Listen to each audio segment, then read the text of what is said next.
Good morning, everyone. We're live. I have my coffee. I've done my dog walk, and it is so sticky and humid outside. We're due to get rain and start to have a bit of a cool front. And my husband calls this time of year, we feel like it's the war against the north and the south, because we happen to be where two major fronts just fight back and forth for a couple months. But it does signal a transition into fall. For that, excuse me, clear my voice.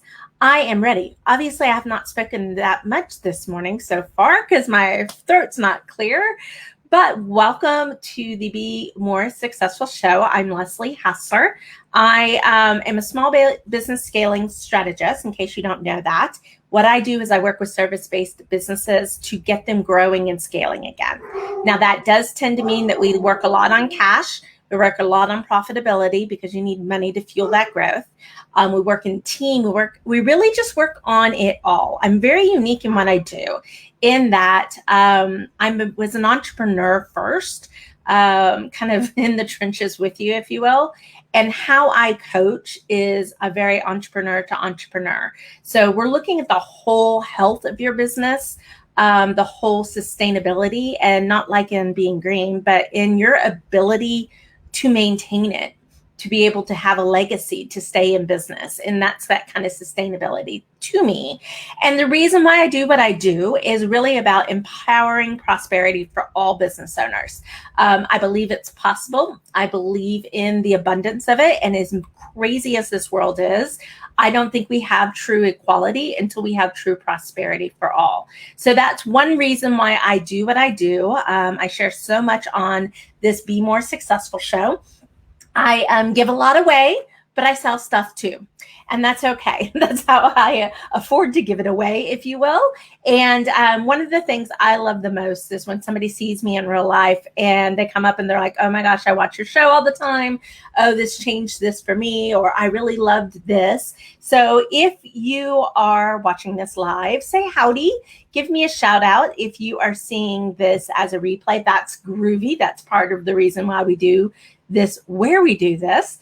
But just tell me that you're watching on a replay. If you hear something, by all means, call it out so I know what really struck home, landed well.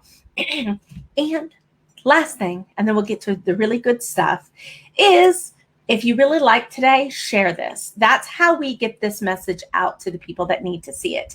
And it really is quite interesting how many phone calls or comments that I get that say, oh my gosh, I heard this just at the right time. So today we're talking about profitability and how you can be more profitable now. And I thought we'd come to this. I was speaking for the NABO San Antonio group on cash flow, and they challenged me to come to them with something different on cash flow, something they hadn't heard before. And I was like, oh, I have no problem with that. I know that what I'm going to share with you is very different. And part of cash flow is profitability, because you really do need profit. I mean, you need revenue, right?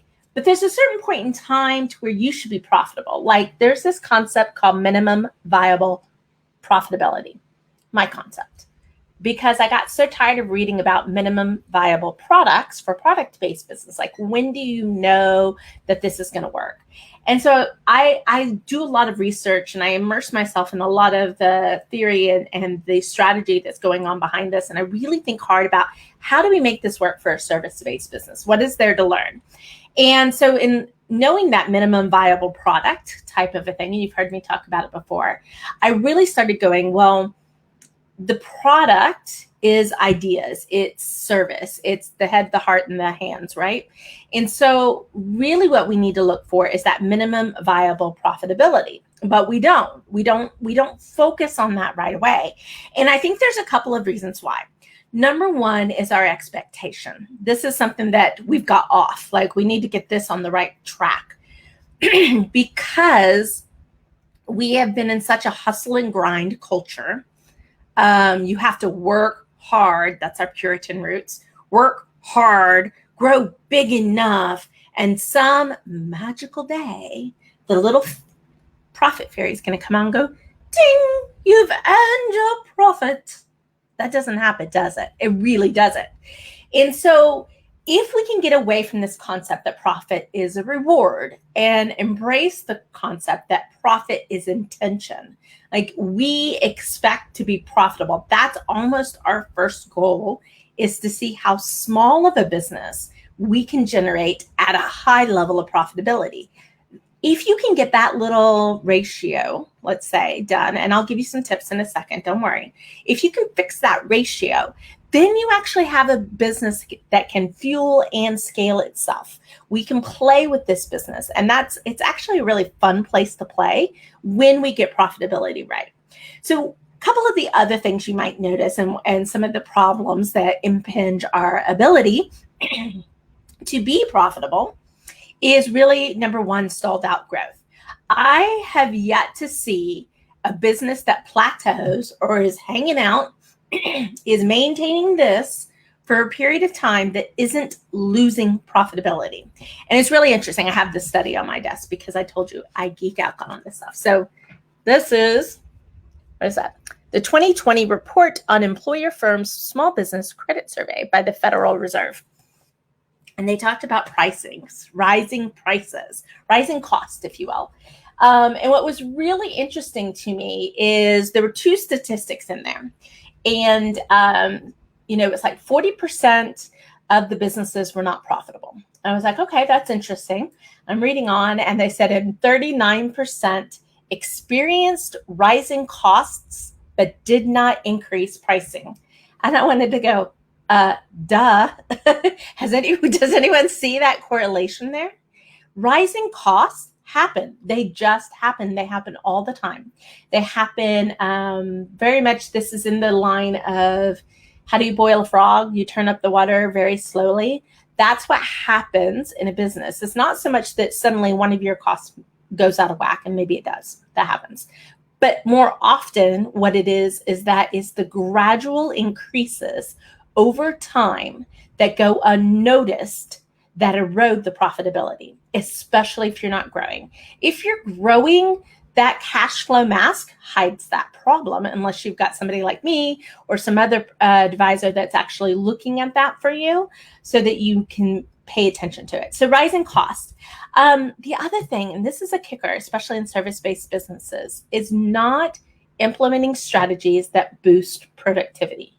When your largest line item is labor, and it is a service-based business, your focus on productivity and efficiency needs to be a part of the strategic plan, because that's how you maintain profitability. So let's get a little into this. So if profitability is an intention and an expectation, where do we go? Because if you can generate enough profit for enough time, you actually see cash. Because you can generate profit, and let's say you end the year at $20,000, and your CPA comes to you and he's like, congratulations, you made $20,000 in profit, and you have a $6,000 tax bill. And you're like, what? What? If I made profit, where's the money? There's a second half to profitability, right? And we'll talk about that in another episode. But really and truly, I want you to see that this has to be an intention, and it's a full life cycle type of an intention, so that not only do you create it and it appears on your books, your P&L statements, but that it actually manifests itself in your bank account, because you can have profit but no cash. And that's not a fun problem to have. Excuse me, guys. Okay, so if you're watching, say howdy. So I know you're there. So let's talk about a few things. So first off, let's change our intention. Now, there are two places that you can check profitability on your P&L statement. One is at gross profit, and that's above all of your operational expenses. So it tends to be like when the first 10 lines on your P&L, depending on if you have cost of good. If you don't have cost of good, it's like line 3. Okay, and it will say gross profit. It will tell you in dollars, but it won't. You have to do the math, or you run a different report that shows you percentage.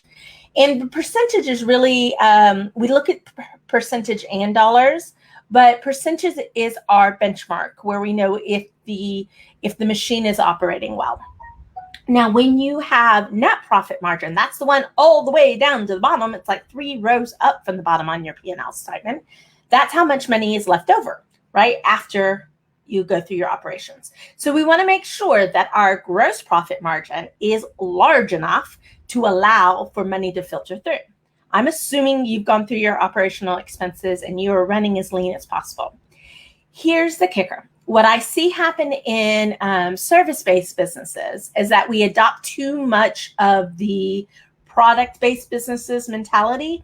Now, product-based business, because they're generating tremendous amount of volume, they can run on a lower margin, that's your percentage, than we might be able to as a service-based business. But because your resource is limited, time, right? Your time and your body, they're limited. You can't rely on that same thing. So that gross profit margin in my book for service-based businesses, the benchmark I use with every single one of my businesses, and this comes from studying a lot of different businesses, is 60%.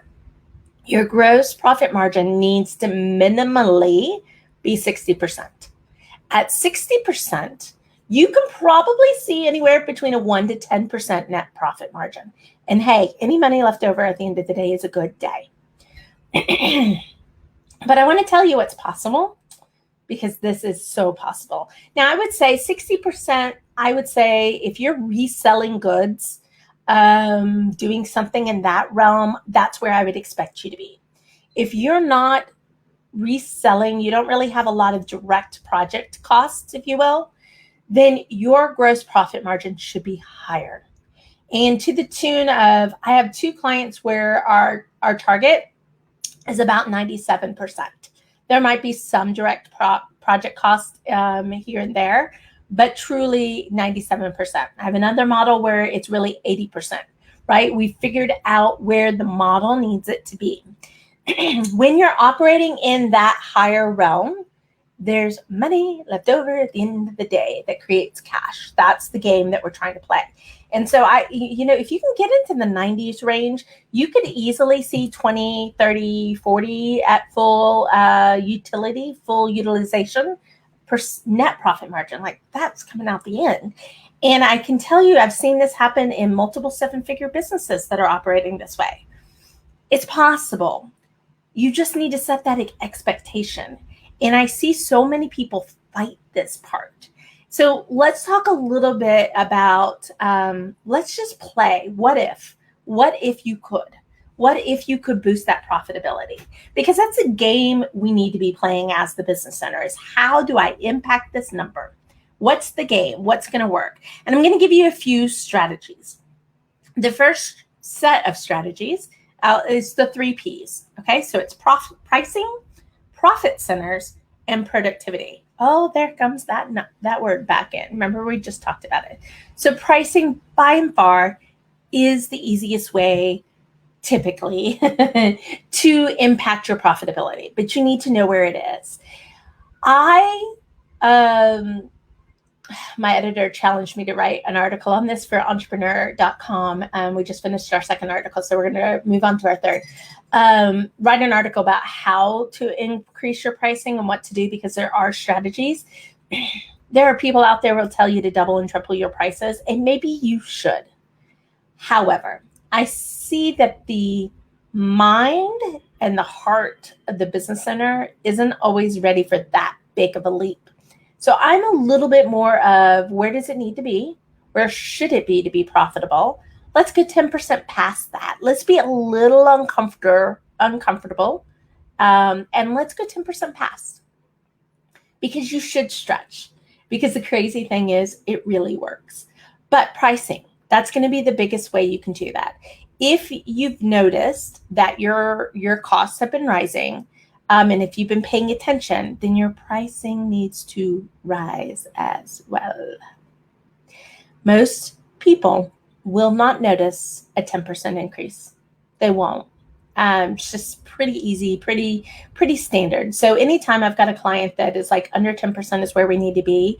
We had one client where, I can actually use them a couple of different ways with what we're talking about. So what they needed to do is we needed to go from like a 48% profitability, gross profitability, to get up to 60. So we had to use a lot of different strategies. And one of them was pricing. In fact, we increased prices by 5%. And half the team felt like, oh my God, we're already so expensive. Nobody's ever going to buy from us again. Be careful of those ever words. Nobody's ever going to buy from us again. And I said, let's try. Let's just try. So we tried. You know what happened? People bought. I'm telling you. Okay. And that 5% actually went back into the business and went back into the team. So the team reaped the reward because we were having trouble hiring. And so we needed to raise the rates.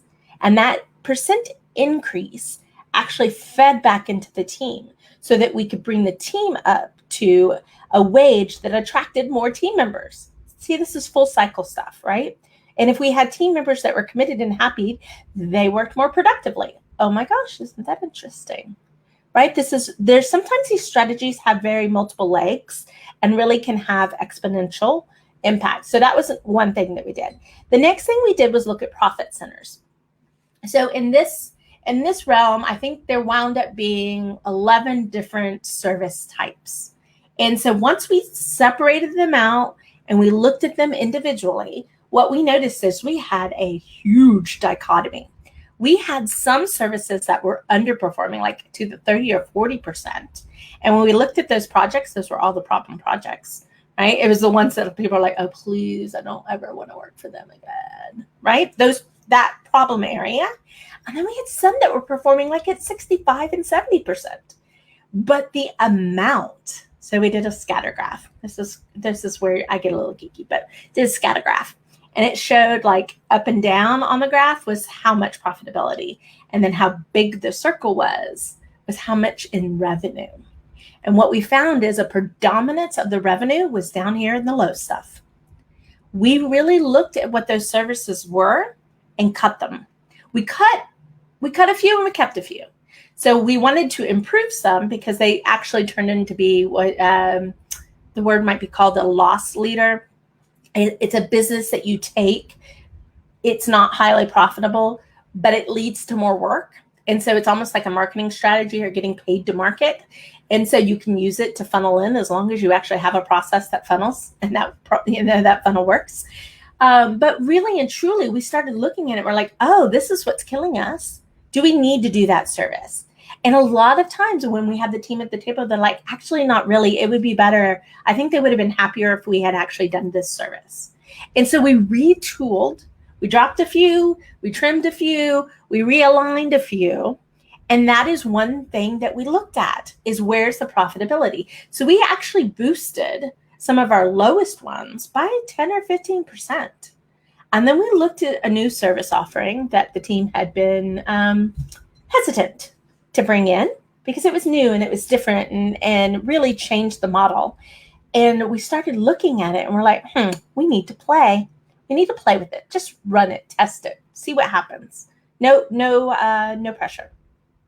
Well, that one wound up being 75% profitability. And this is not a small company, right? I mean, they probably have a team of 25 people. Not a small company. So really and truly, when you look at things like profit centers, you can see where things are kind of falling through the cracks. And that's money leaking out the door that right now you probably can't afford to have leaking out the door. So pricing, profitability. And the last one's productivity.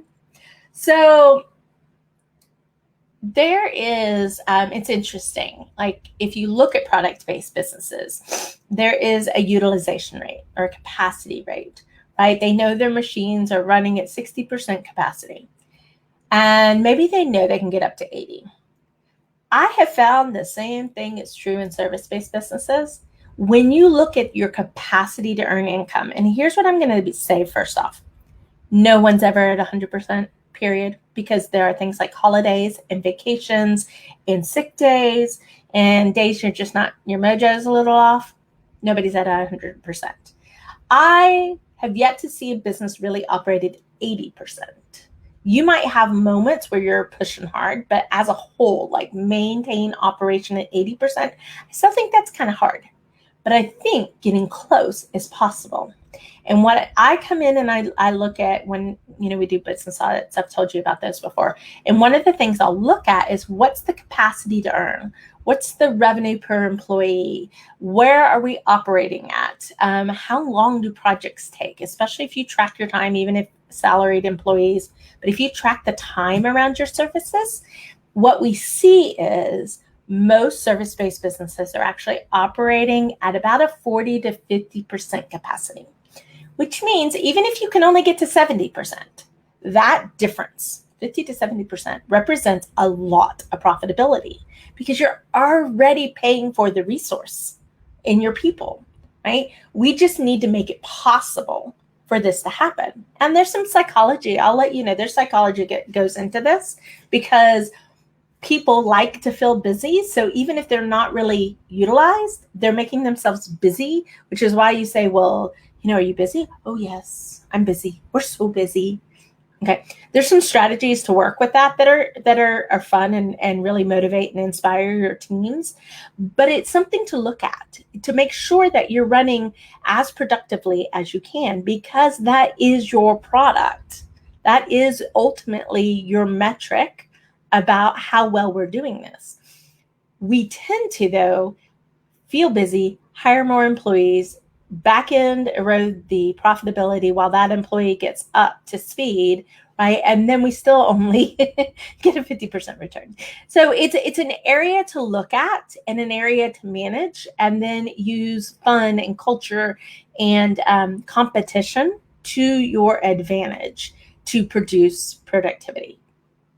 The last thing, and man, we're going on today, aren't we? As I'm going to say, watch out for where profitability leaks, because in a service-based business, if it's not the hard costs, it leaks in interesting ways. So you might have said, Leslie, no way, Jose, I cannot do pricing. Pricing cannot increase for me. That's okay. But where I caution you to do is make sure you're not over-delivering on your service. My husband challenged me on this. He goes, but you over deliver. And I'm like, yeah, but I've priced my product to allow myself to over deliver. That way I can always over deliver and I feel good. Everyone feels good and we're all happy. Like that was a consciousness in my pricing of my work, was because I know I over deliver. And once I'm in, I'm all in. I'm in it to win it with you. Right. So I didn't want to have to pull back. I didn't want to have to say, oh, I'm sorry. We're at the end of our call today. We'll talk again in 2 weeks. That's not what I wanted to do in my business. So I priced my product to allow me to serve in the way that needed to be served, right? And sometimes, we all know this, nobody planned for March. But because of the way I price and because of the way I work with my clients, I could lean in. I felt fine leaning in, and that's what I wanted. But really think about how much you're over delivering. And if you really set your products pricing, your services pricing up to support that, because if you haven't, and most people have not, the over delivering is a leaking out of the profit because your intention's over here and it can't be on something else, or finding new business or serving another client to their completion. Now, don't be stingy. I'm not saying being stingy. I'm saying being conscious. Anything that you're aware of, you actually can impact. And that's half the battle when it comes to business management. The other thing, don't recreate the wheel. Every time you recreate the wheel, you are not getting any scaling, economies of scale. There's the word. So I have to check my time real fast. I have a child to go pick up in a few minutes. But when, even in the most highly creative, and I can say this, my first business was highly customized, highly individualized, highly creative services. They really were.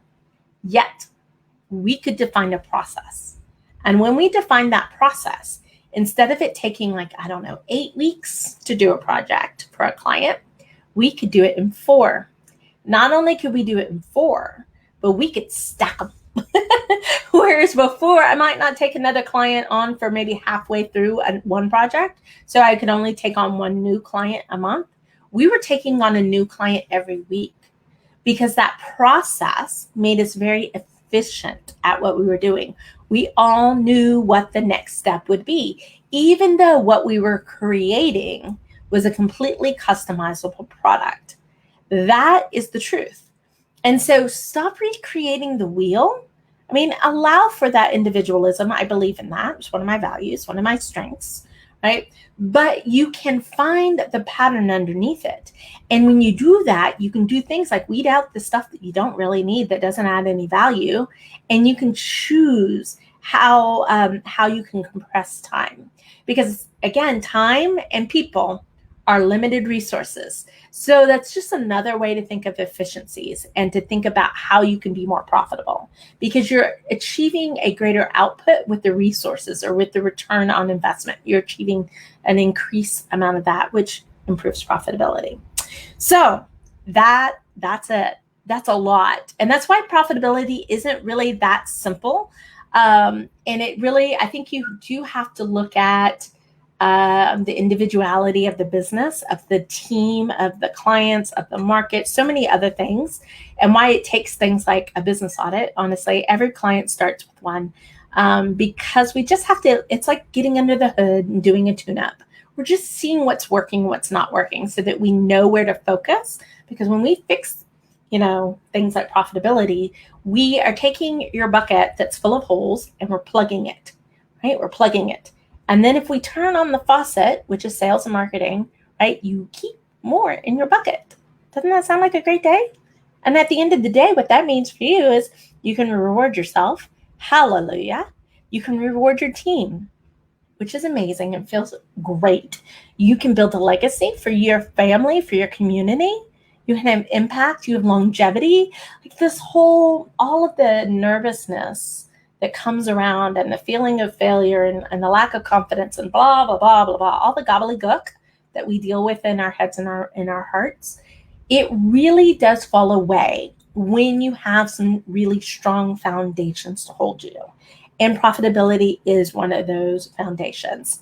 So that's it for today, guys. Be sure to give me a shout out. Let me know that you saw this.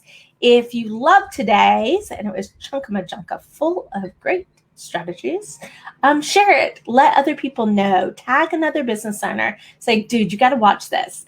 And then we'll be back on Thursday. We are doing a little back-end scene since Facebook has forced us into the new world. They're actually changing a lot of things. And so our notification systems I'm having to rebuild, and just how things get integrated with Facebook, we're having to work on. So bear with us for the next week or so while we get all that straightened out. But we'll be back on Thursday with another episode about this same time. I think I liked 8:10. Give me a little less pressure off of the dog walk and getting cleaned up for you to get on to today's show. So that's it today. Thank you so much. I hope you're having a profitable day, and I'll talk to you soon. This has been Leslie Hassler with Your Biz Rules Business Coaching.